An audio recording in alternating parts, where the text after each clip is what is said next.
Olá, terceirão, tudo bem com vocês? Espero que vocês estejam bem, espero que vocês estejam se preparando aí para esse próximo fim de semana já, né? Que é amanhã já, e eu espero que vocês tenham um ótimo final de semana. E nós vamos retomar alguns conteúdos referente ao primeiro bimestre, nós vamos falar justamente sobre pré-modernismo, tá? E vanguardas e seus manifestos. Então, vamos lá. Então, essa aula de literatura, pré-modernismo, vanguarda e seus manifestos, nós vamos falar sobre Salvador Dalí, nós vamos falar sobre a Semana de Arte Moderna, enfim. O que foi o pré-modernismo? Veja, o pré-modernismo ele compreende, como diz aqui, as obras produzidas no princípio do século XX. Então, assim, artistas como Anita Malfatti já vinham aí, né, digamos assim, pré-estabelecendo algumas tendências, tá? Modernistas, com foco sempre na Europa. Nós estávamos vivendo aí um período em que nós ainda, né, nos focávamos muito no que acontecia na Europa, fora do Brasil, então assim, a gente ainda não tinha aquele amadurecimento em produzir independentemente as nossas, através do nosso olhar, ainda focávamos muito na Europa. Então, assim, veja, o termo pré-modernismo foi criado por Tristão de Ataíde, a posteriori, refere-se, portanto, a obras produzidas em um período anterior, pré ao modernismo do Brasil. O pré-modernismo não é considerado uma escola literária, ele é um período que apresenta individualidades. Então, assim, a gente pode entender que nesse período pré-modernista, modernista, não havia um único estilo ou um estilo que apresentasse vários recursos estilísticos. Não, era pelo contrário, assim, era vários estilos. Tá? Então, era apresentado vários estilos. Então, a quebra com relação a tudo que era academicistas, regras academicistas, ou seja, aquela padronização, ela já não ocorre já no pré-modernismo. Qual era o contexto pré-modernista? Veja, os autores chamados pré-modernistas escreveram durante a Primeira República Brasileira, que compreende o período entre a proclamação da República, que aconteceu em 1889, e a Revolução de 1930.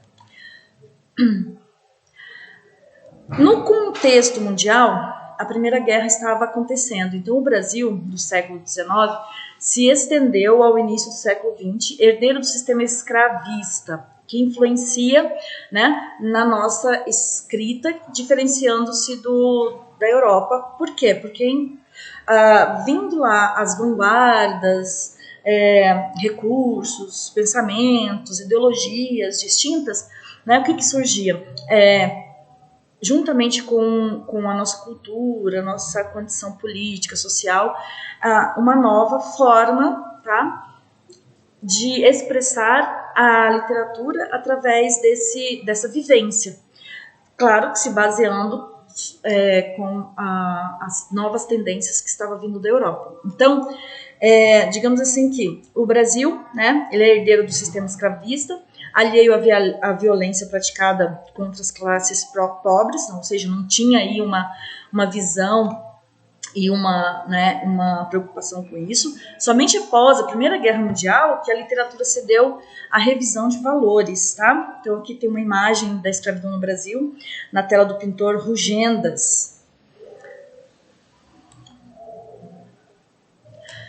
Belle Époque. A Belle Époque é uma expressão que significa bela época, designa o clima intelectual e artístico burguês que vai aproximadamente de 1880 até o fim da Primeira Guerra Mundial, em 1918.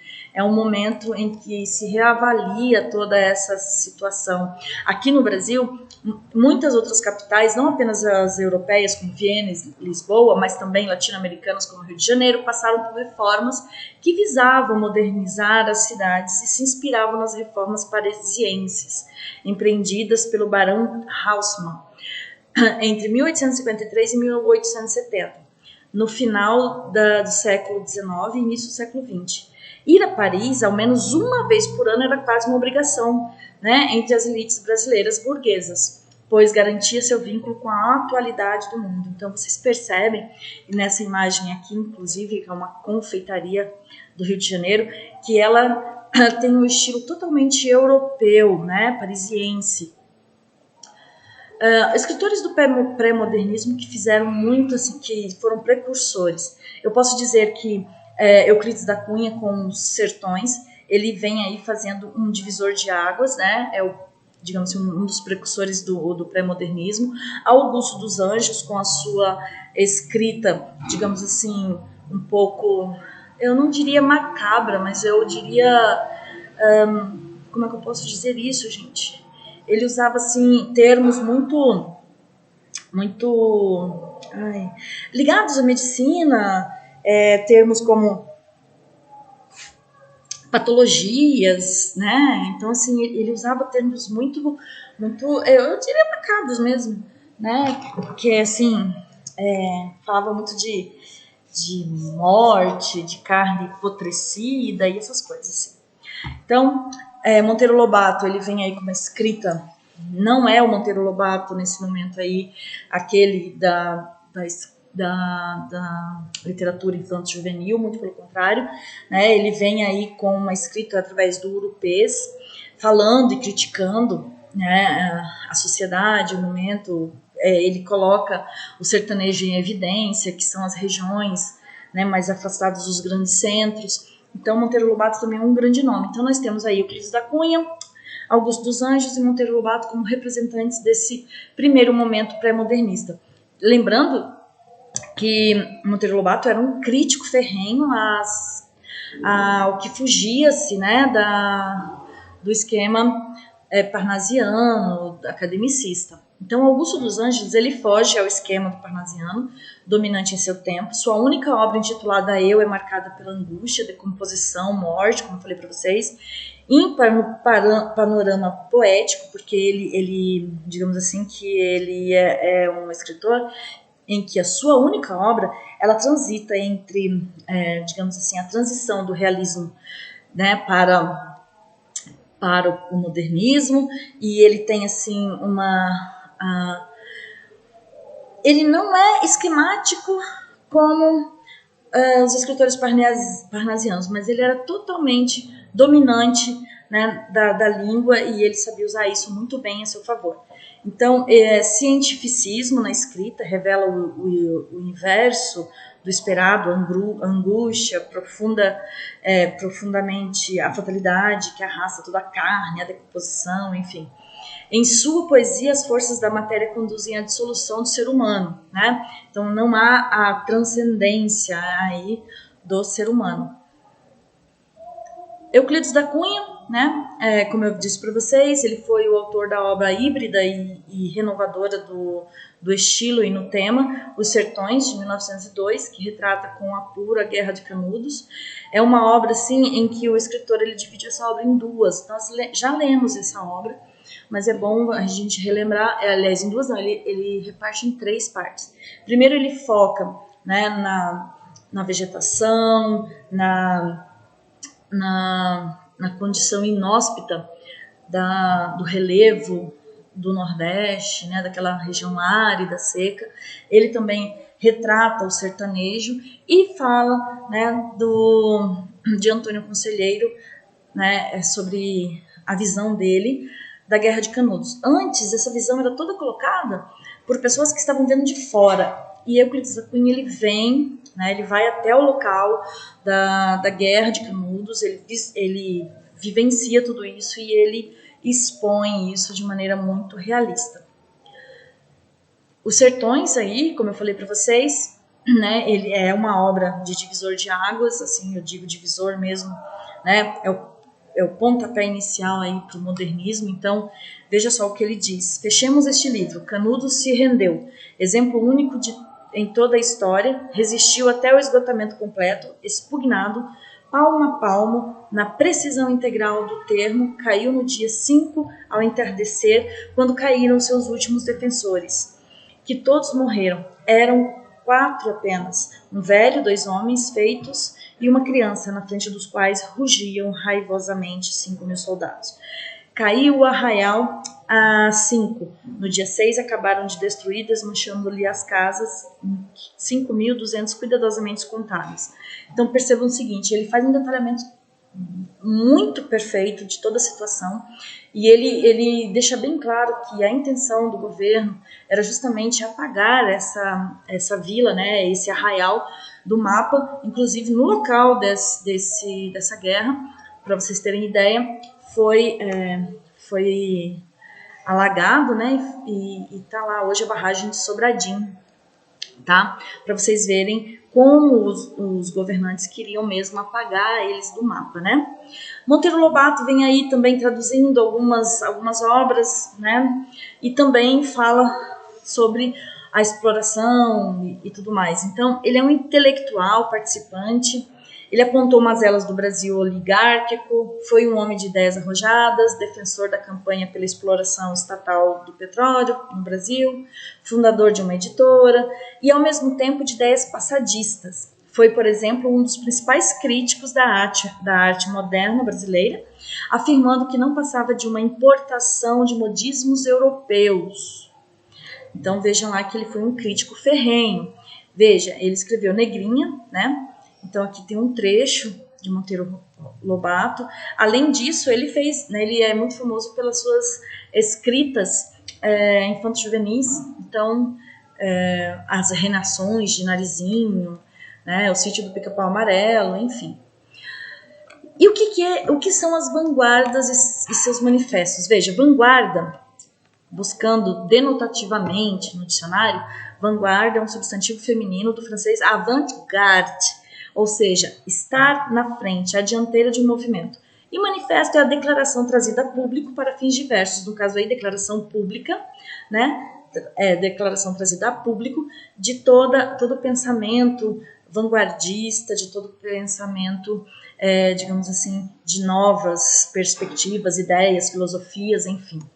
Tá? Então nós vamos estudar isso, olha lá, vanguarda e seus manifestos. Cada um dos movimentos de vanguarda surgidos na primeira década do século XX tinha um projeto estético próprio. Contudo, havia entre eles algumas marcas comuns, como a crítica à arte academicista, como eu falei para vocês, o conservadorismo nas atitudes e a reprodução de modelos pré-estabelecidos, que era muito usual. Então, a seguir, a gente vai conhecer uma das principais, algumas das principais ideias de 5 importantes movimentos de vanguarda artística que surgiram justamente no início do século XX e que, digamos assim, influenciou na Semana da Arte Moderna. Então, nós temos aí o futurismo, que surgiu na Itália em 1909, certo? Esse movimento defendia o comportamento radical em relação à cultura considerada tradicional, então rompe-se aqui de maneira muito radical com tudo que já foi proposto. O cubismo ele surge num processo de experimentação na pintura de Pablo Picasso, né, sobre uma representação multidimensional dos objetos. O cubismo foi uma das estéticas mais importantes do século XX. Falando agora de expressionismo, ele surgiu na Espanha, ele utilizava de estratégia de composição artística, distorcendo, né, o visível. Então a ideia era oferecer ao leitor de uma pintura, à plateia de cinema ou outro leitor, um livro, né, uma percepção da realidade, né, assim, sem grandes objetivos desse movimento. Vamos falar agora do dadaísmo. Então, assim, o dadaísmo foi uma das, digamos assim, das linhas de vanguarda mais curtas, né? Até porque ela foi a que mais causou estranheza. Ela surgiu na Suíça em 1916, em meio, portanto, à Primeira Guerra Mundial. Então, esse movimento de vanguarda foi uma das mais radicais e curtas manifestações do século XX. Dos ataques ao mundo racionalizado burguês que entraram em guerra, surgiu o dadaísmo, que não é produzir arte que expresse o belo, mas sim utilizar a arte, né, utilizar materiais já prontos para transformar em arte, tá? Que é o caso lá que a gente viu em imagens de um vaso, de um mictório, né, fazendo aí, digamos assim, uma reflexão dessa arte que já foi né, desse material que já foi produzido e como uma arte em decorrência das necessidades que haviam na Primeira Guerra Mundial, que surgiram depois disso, né? Surge em 1924 com a publicação do Manifesto do Surrealismo, o elogio do sonho da infância e a busca de estratégias de escrita e de composição artísticas que escapem ao controle da razão. Quem é o grande nome dessa linha filosófica? Ninguém mais, ninguém menos do que Freud, né? Surrealismo. Veja só o que diz o dicionário sobre o que é surrealismo. Automatismo psíquico puro, pelo qual se propõe exprimir, seja verbalmente, seja por escrito, seja por qualquer outra maneira, o funcionamento real do pensamento. Então, ditado do pensamento na ausência de todo exercício pela razão. Então, assim, foi uma estética, assim, muito, digamos assim, privilegiada, não, mas que foi muito utilizada e representativa nesse período, aí no início do século XX, final do século XIX. Então, gente, não esqueçam, ao final de cada videoaula, uma atividade sobre ela na produção acadêmica. Eu sempre coloco aqui alguma coisa, mas na verdade, vocês irem preenchendo a apostila de vocês, tirando dúvidas, vão colocando para mim lá no Produção Acadêmica, ou no Recados, ou no Fórum, que eu agradeço a vocês, tá certo? Então fica aqui o meu abraço, um ótimo final de semana e até a próxima videoaula ou aula online, se Deus quiser. Beijos!